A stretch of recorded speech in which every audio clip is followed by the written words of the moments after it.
Selamat datang di video Agus Pajak, yang membahas ketentuan umum dan tata cara perpajakan. Video ke-36, kita bahas panggilan wawancara pemeriksaan pajak. Ini bagian dari beberapa seri pemeriksaan pajak. Pemeriksa pajak dapat melakukan wawancara untuk mendapatkan penjelasan lebih rinci tentang pembukuan dan kegiatan usaha wajib pajak. Tujuan wawancara tentu saja untuk menggali informasi lebih lanjut terkait pembukuan atau kegiatan wajib pajak. Jangan sampai pemeriksa pajak menyimpulkan sendiri dokumen yang ada.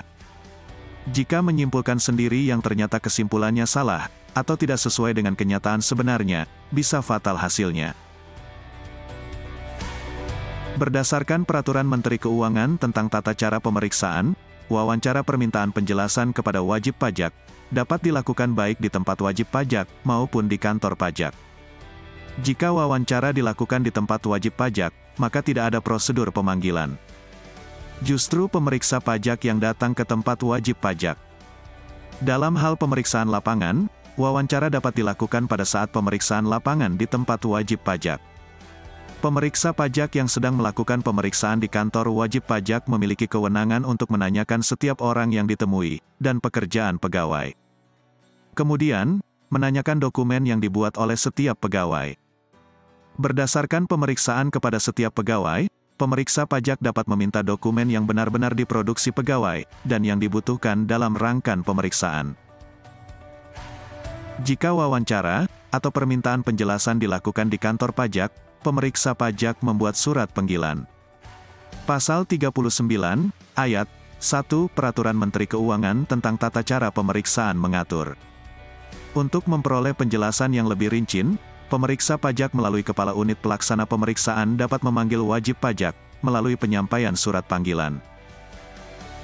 Setelah mendapatkan panggilan untuk wawancara, wajib pajak perlu memastikan, apakah pada tanggal tersebut bisa datang. Dalam hal, wajib pajak tidak bisa datang pada tanggal yang ditentukan, perlu dibuatkan janji lagi dengan pemeriksa pajak, kapan bisa memenuhi panggilan. Misal, pada tanggal yang ditentukan wajib pajak sedang berada di luar negeri, maka bisa dijadwalkan ulang, kapan berada di kota wajib pajak. Baik dilakukan di tempat wajib pajak maupun di kantor pajak, hasil wawancara atau permintaan keterangan harus dituangkan dalam berita acara wawancara. Berita acara pemberian keterangan wajib pajak harus ditandatangani oleh tim pemeriksa pajak yang ada di SP2. Wajib pajak juga harus menandatangani sebagai persetujuan informasi yang diberikan. Tanda tangan pemberi keterangan artinya membenarkan informasi yang tertulis. Dalam hal wajib pajak berkeberatan dengan informasi yang tertulis, wajib pajak dapat meminta pemeriksa pajak untuk mencoret atau dicoret langsung oleh wajib pajak. Namun, jika wajib pajak keberatan untuk menandatangani berita acara pemberian keterangan, tim pemeriksa pajak dapat membuat catatan penolakan tersebut dalam berita acara dimaksud. Artinya, berita acara tersebut tetap akan dipakai oleh pemeriksa pajak walaupun wajib pajak tidak menandatangani. Karena itu, sikap yang terbaik adalah tetap menandatangani berita acara pemberian keterangan, dengan mencoret informasi yang tidak disetujui. Kebanyakan wajib pajak takut memberikan keterangan. Terutama jika yang ditanya bukan pemegang kebijakan. Pegawai biasa malah sering sudah diinformasikan bahwa tidak boleh memberikan keterangan. Sehingga saat pemeriksa pajak bertanya, jawaban yang diterima tidak sesuai dengan yang diharapkan. Atau malah lebih banyak menjawab, tidak tahu. Belasan tahun menjadi pemeriksa pajak, pada saat bertanya kepada pegawai biasa, penulis skrip ini bisa merasakan apakah jawaban yang diberikan benar-benar sesuai keadaan sebenarnya, atau jawaban yang sudah dipersiapkan. Pemeriksaan pajak membagi dua keterangan, yaitu 1.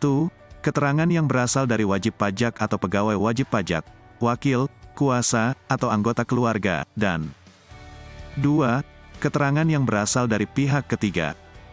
Pasal 40 Peraturan Menteri Keuangan tentang tata cara pemeriksaan, mengatur. Pemeriksa pajak, melalui Kepala Unit Pelaksana Pemeriksaan, dapat meminta keterangan, dan atau bukti, kepada pihak ketiga, sebagaimana dimaksud dalam Pasal 35, Undang-Undang KUP, secara tertulis, sesuai dengan Peraturan Menteri Keuangan, yang mengatur mengenai tata cara permintaan keterangan kepada pihak ketiga.